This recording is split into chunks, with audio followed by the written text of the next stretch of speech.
आज की कहानी एक ऐसे टापू की है जहाँ का समय पृथ्वी से एकदम उल्टा चलता है। क्या हो अगर वहाँ कोई घूमने के लिए जाए और अचानक उसे ये पता चले, फिर क्या वो वापस आ पाएगा? एक आदमी जो हेलीकॉप्टर लेकर इसी सीक्रेट आइलैंड पर आता है, कुछ लोगों का इंतजार करने लगता है, पर तभी उसे कुछ अनजान चीजों की आवाज सुनाई देती है। जिसका पता लगाने के लिए वो नीचे उतरा तो उसके पास में ही पड़ी एक बंदूक दिखी जो हूबहू उसके जैसी ही थी, यहाँ तक कि उसका सीरियल नंबर भी सेम था। इसके आगे वो कुछ और समझ पाता कि इतने में पीछे से कोई उस पर हमला करता है, उसे जान से मार देता है और फिर वो उसी हेलीकॉप्टर को लेकर उड़ जाता है। लेकिन जैसे ही वो उस चॉपर से हवा में पहुंचता है, एक अनजान लेयर से टकराकर ब्लास्ट हो जाता है, मानो कोई परत है जो इस आइलैंड की सुरक्षा कर रही है। और इसके पीछे का राज क्या है और ये सब क्यों हो रहा है, चलिए पता लगाते हैं। पास्ट में जाने पर हमें पता चलता है कि अमेरिका की फार्मा कंपनी के लोगों को अपनी खोज के दौरान इस टापू की जानकारी मिली। तो जब उन्होंने इसके बारे में कुछ चीजें जानने की कोशिश करी तो उन्हें ऐसा कुछ मिला जिसे वो सभी अचंभित हो गए। ऐसा भी क्या मुमकिन हो सकता है? इसीलिए वो सभी कई सालों तक यहाँ अजीबोगरीब एक्सपेरिमेंट करते रहे। लेकिन फिर एक दिन कुछ ऐसा घटित हो जाता है जिससे सब कुछ तबाह हो गया। तो कंपनी ने एक आखिरी बार अपने कुछ सोल्जर को यहाँ भेजा ताकि वो पता लगा सके कि इसके पीछे किसकी गलती है, जिससे वो बाद में इस पूरे टापू को नक्शे से मिटा देंगे। लेकिन क्या ऐसा हो पाया? तो दोस्तों कहानी पहुंचती फिलाडेल्फिया में, जहां मैडिसन नाम की औरत को देखते हैं जो पहले अमेरिका की स्पेशल फोर्स में थी और इस समय वो चेज नाम के बंदे से मिलने आई है, जिसके आगे पीछे कोई नहीं है, लेकिन वो पहले आर्मी में रह चुका है, इसीलिए उसे उसकी जरूरत है। अब वो उसे एक मिशन के लिए हायर करने के लिए आई है। बात करने पर एडिसन ने बताया कि उसकी कंपनी को कुछ लोगों की नीड है जो एक सीक्रेट आइलैंड पर जाकर कंपनी की बेटी को वापस महफूज लेकर आएंगे। बदले में उन्हें सभी को $1 मिलियन मिलेंगे। अब ये सुनकर चीज थोड़ा सोच में पड़ गया। इतने आसान काम के लिए कोई इतने पैसे क्यों देगा? लेकिन उसने दिमाग पर ज्यादा जोर नहीं डाला और हाँ कर दी। इसके बाद अब अपने दूसरे लीड के पास जाती है जो एक प्राइवेट इन्वेस्टिगेटर रह चुका है और साथ में ब्लैक बेल्ट भी है। एडिसन ने उसे भी सब कुछ बताया, बाद में रकम भी बताई। जो सुनते ही रस्क ने हाँ कर दिया। उसने कुछ और लोगों को हायर किया, फिर एक टीम बनाई जिसमें टोटल 6 लोग थे, जिन्हें अगले दिन एक प्राइवेट एयर बेस पर बुलाया गया क्योंकि अब उनकी जाने की बारी आ चुकी है। लेकिन जाने से पहले एडिसन उन सभी को डिटेल इंफॉर्मेशन देती है, असल में उन्हें क्या करना है। इस टेस्ली जो कि सीईओ की बेटी है, उसे जिंदा वापस लेकर आना है, पर उन्हें नहीं पता कि वो कहाँ है। इसीलिए वो 2 टीम में काम करेंगे। एक टीम जिसे एडिसन खुद लीड करेगी, वो साउथ फैकल्टी पर जाएगी और दूसरी टीम नॉर्थ फैकल्टी में, जिसे पहले एक्सपेरिमेंट के लिए इस्तेमाल किया जाता है। हेलीकॉप्टर वहीं उनका इंतजार करेगा और काम खत्म होने के बाद वो सभी वापस आ जाएंगे। देन उन्हें उनके हिस्से के पैसे भी मिल जाएंगे। सभी को बात समझ आ गई और इसीलिए सब तैयार थे उड़ान भरने के लिए। पूरे 10 घंटे लगातार उड़ान भरने के बाद ये लोग उस टापू पर फाइनली पहुंच जाते हैं, जहाँ तय प्लानिंग के हिसाब से एडिसन, चीज और डेस्क साउथ की ओर जाते हैं। पर जैसे जैसे ये आगे बढ़ रहे हैं, इन्हें लोगों की लाशें मिलना शुरू हो जाती है जो यहाँ पहले काम किया करते थे, जिन्हें बड़ी ही बुरी तरह से मारा गया और उनके शरीर को कुछ इस तरह से काटा गया जैसे मानो किसी को अपनी भूख मिटानी हो। अब इस बात की जानकारी एडिसन दूसरी टीम को देने की कोशिश करती है, लेकिन अचंभे की बात ये थी कि यहाँ तो रेडियो काम ही नहीं कर रहा है। इसीलिए अब डेस्क फौरन जो कुछ भी गलत हो रहा है वो अपनी किताब में लिखने लगता है, जो उसकी पुरानी आदत है। इस बीच चेज एडिसन से पूछता है कि आखिर कोई इतनी आसान काम के लिए इतने पैसे क्यों देगा? जरूर कंपनी हमसे कुछ छुपा रही है, पर एडिसन को ऐसा नहीं लगता। वही दूसरी टीम भी अपनी दिशा की ओर बढ़ रही है। लेकिन जब ये नदी के पास पहुंचते हैं तो रस्क को वहां एक रस्सी बंधी हुई दिखती है, जिसे देखकर उसे न जाने क्यों ऐसा लगा उसने खुद ही इसे कभी न कभी बांधा है, यानी कि उसे डेजा वू हुआ। और तब इन्हें पता चलता है कि इनका कनेक्शन टूट चुका है अपनी टीम से। अब इन्हें खुद के तजुर्बे से आगे बढ़ते रहना होगा। उधर एडिसन को लगातार किसी न किसी की लाशें मिलती जा रही है, लेकिन वो फिर भी आगे बढ़ती जा रही है। तब इन्हें एक कैंप मिला जिसके अंदर कुछ डिवाइस रखे हुए हैं, जिसकी मदद से वो अपने रेडियो को ठीक करने की कोशिश में लग जाते हैं, पर कोई फायदा नहीं हुआ। तो डेस्क ने बताया कि उसे एक लाश के पास एक घड़ी मिली थी जो हूबहू उसके जैसी थी और समय भी सेम हो रहा है। इससे भी ज्यादा सोचने वाली बात ये थी कि ये घड़ी सिर्फ कुछ लोगों के पास ही है, पर चीज का कहना था कि ये सिर्फ एक इत्तेफाक हो सकता है। हालांकि जिस लाश के पास ये डेस्क को घड़ी मिली थी उसकी शक्ल बड़ी ही बुरी तरह खराब हो चुकी है, इसीलिए वो उसे पहचान नहीं पाया। यहाँ भी वही सोच रहे हैं क्या जो मैं सोच रहा हूँ। कुछ ही देर में आपको अपने सवालों का जवाब मिल जाएगा, बस आखिरी तक बने रहिए। वापस लौटते हैं कहानी पर। हेलीकॉप्टर का पायलट जिसे ये लोग उसे छोड़ कर गए थे, उसकी अचानक से आंख खुल जाती है क्योंकि बाहर किसी की आवाज आई थी उसे। जी हाँ, ये वही सीन है जिसे हमने कहानी की शुरुआत में देखा था। कैसे उस पर हमला हुआ और हमले करने वाला भी उस परत से टकरा कर मारा गया। अब सीन यहीं पर कट होता और सीधा पहुंचता है एडिसन की टीम पर, जिसे झाड़ियों में कुछ हिलते हुए दिखाई पड़ता है। जब उन्होंने आवाज लगाई तो वहां से कोई इंसान बाहर आया जिसने खुद को डॉक्टर बताया, और ये भी कि वो आज सुबह ही यहाँ पर आया है अपनी टीम के साथ, लेकिन एक एक करके उसकी पूरी टीम मर चुकी है।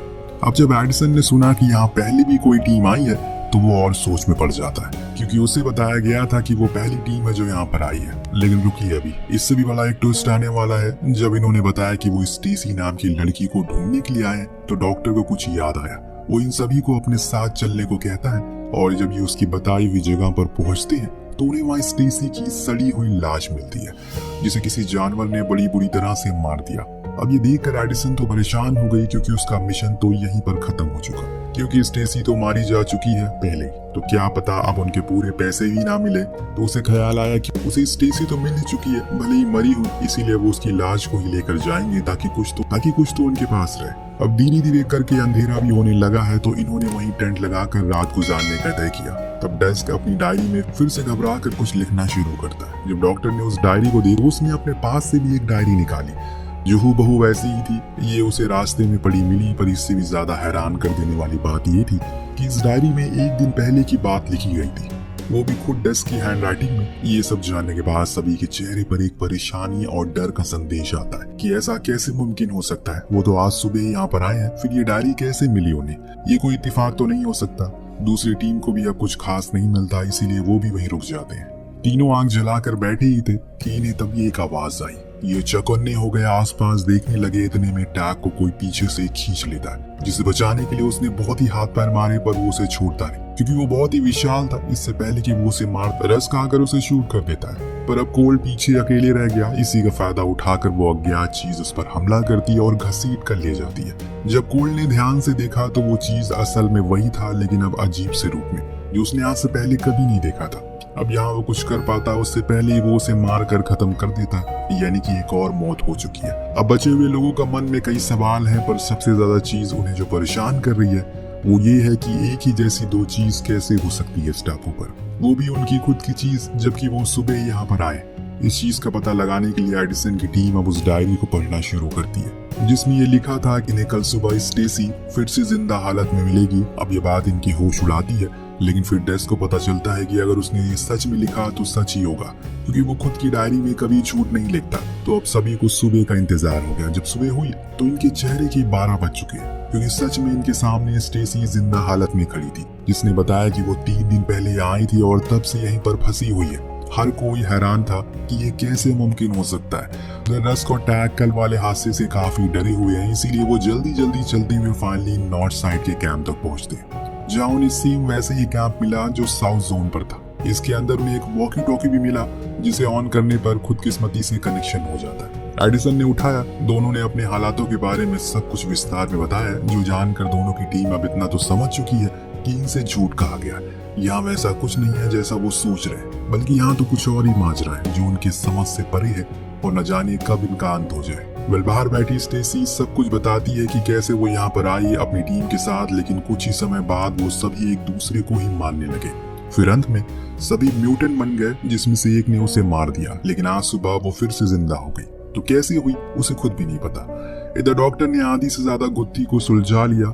डेस्क की उस भविष्य की किताब को पढ़कर उसका कहना था कि ये आइलैंड असल में पृथ्वी के भूगोल से एकदम परे है। इसके पास एक अलग शक्ति का प्रकोप है, जिसे सिर्फ 72 घंटे तक सीधे समय चलता है, और इसके बाद वक्त दोबारा बदल जाता है, सब कुछ नया हो जाता। यानी कि हर 3 दिन के भीतर यहाँ पर हर टीम का एक अलग वर्जन यहाँ पर लैंड करता है, और फिर जो कुछ भी घटनाएं हो तो उन्हीं में मिल जाता है। यानी कि वो पहली बार यहाँ नहीं आए। यही वजह है कि डेस्क को सबसे पहले अपनी जैसी घड़ी मिली थी, जो एक लाश के पास थी, और वो लाश असल में उसी की थी जिसे किसी ने मार दिया होगा, और वो डायरी भी उसी की वर्जन की होगी जो बाद में डॉक्टर के हाथ लगी। अब सारा माजरा बाहर आ गया है। तो चीज ने सवाल किया, अगर हम पहले भी यहाँ आ चुके तो हमारे पहले के लोग कहाँ हैं? डॉक्टर ने बताया कि जिन लाशों को तुमने यहाँ आकर दिखाई दिया वो किसी और की नहीं बल्कि तुम्हारी थी, जिनकी शक्लें अब बिगड़ चुकी है और जिसके कारण तुम उन्हें पहचान नहीं पा रहे हो। जो मारे नहीं गए वो म्यूटेंट बन गए, क्योंकि किताब के हिसाब से अगर कोई भी इंसान 3 दिन से ज्यादा समय इस आइलैंड पर जिंदा रहेगा तो वो वायरस का शिकार हो जाता है, जो उस एक्सपेरिमेंट के जरिए फैला था। यानी कि ये पूरा आइलैंड एक टाइम लूप में चल रहा है, जहाँ हर तीसरे दिन सब कुछ दोबारा से शुरू होता है। सब कुछ जानने के बाद ये सब अब डर चुके हैं, क्योंकि उन्हें अब इस बात का डर सता रहा है क्या वो कभी यहाँ से जिंदा वापस जा भी पाएंगे या फिर नहीं। वहीं दूसरी ओर ये सब रेडियो पर सुन रहे टैग और रस को पीछे से किसी की आने की आवाज आती है। जब वो पीछे मुड़े तो उन्हें अपनी ही जैसा हम शक्ल दिखा, जिन्होंने अपने ऊपर काबू खो दिया।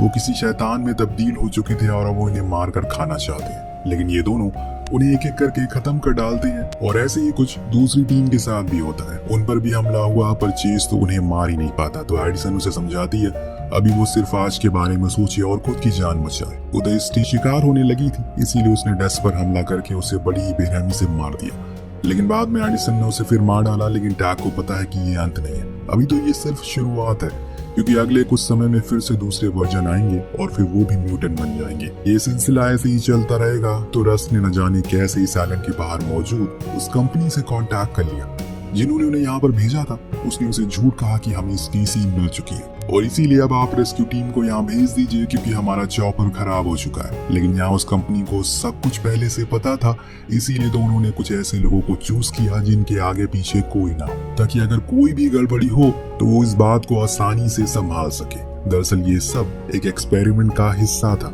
जो कि कंपनी ने कई लोगों के बीच में किया था। और डरा देने वाली बात ये थी कि अगले 12 घंटे के अंदर कंपनी इस पूरे आइलैंड को उड़ा देने वाली है। ये सुनने के बाद तो रस बहुत ही ज्यादा डर जाता है। उसने फौरन सब कुछ अपनी दूसरी टीम को बताया और कहा कि हमें कुछ न कुछ तो करना होगा। लेकिन सबसे बड़ा सवाल है कि ये टापू से बाहर निकले कैसे। आसमान पर तो परत चढ़ी है, वहां जाना यानी कि मौत को दावत देने के बराबर है। अगर समुद्र का सहारा लेंगे कुछ दिन में भूख से मारे जाएंगे, और वैसे भी इनके पास खाने को कुछ है नहीं। इस बीच रस को याद आता है जब वो इस आइलैंड पर आया था तो उसे कुछ विजन आ रहे थे, जैसे वो पहले यहाँ पर आ चुका है। उन्हीं विजन में से उसने देखा कि इस टापू के किनारे एक बोट खड़ी है, जो अगर उन्हें मिल जाए तो वो आसानी से यहाँ बाहर निकल सकते हैं, कि वो मोटर बोट है जिसकी स्पीड तेज होती है। ये बात उसने एडिसन को बताई और कहा कि उसकी लोकेशन से वो बोट की लोकेशन नजदीक है, तो वो पहले जाए और उनके आने का इंतजार करे ताकि वो सभी साथ में इस जगह से निकल सके। एडिसन मान गई और एक बार ही उसकी भी किस्मत आजमाने को तैयार हो गई। दोनों टीम अब उस दिशा की ओर चल पड़ी है और बात के मुताबिक एडिसन की टीम जल्दी पहुंच गई। यहाँ रस की बात सच भी होती है। उन्हें वहाँ एक बोट मिली जिसमें डॉक्टर ने चेक करा तो उसमें अच्छा खासा फ्यूल था, जो उन्हें किसी पास के पोर्ट तक तो पहुंचा ही सकता है, अगर बीच में उनका सामना किसी भयानक तूफान से ना हुआ तो। ये लोग अब उन दोनों का इंतजार करने लग गए, पर वो दोनों उन म्यूटेंट से लड़ रहे हैं। उनके पास अब गोलियां खत्म हो चुकी है। उन्हें खुद अपने हाथों से लड़ना पड़ रहा है, जिसमें वो नाकामयाब हो रहे हैं, क्योंकि ये उनके खुद के पुराने वाले वर्जन है जो इनसे ज्यादा ताकतवर है, जिसके कारण टैग लड़ते लड़ते मारा जाता है। तो वही रस भी अब हार चुका है, क्योंकि उसके पीछे उसी का वर्जन उस पर बंदूक ताने खड़ा है। लेकिन इससे पहले कि वो उसे शूट करता, चेज ने आकर उसकी जान बचा ली। इससे पहले वो उसे लेकर भाग पाता, गलती से उसके पैर एक जाल में पड़ गया, जिससे वो पूरी तरह से फंस जाता है। अब उसमें से बाहर निकल पाना असंभव था, इसीलिए रस कहता है कि तुम जाओ, क्योंकि अब समय करीब है, जो कि सच भी था। पूरे आइलैंड पर धमाके होने शुरू हो जाते हैं, इसीलिए चेज उसे अपनी बंदूक देकर भाग गया।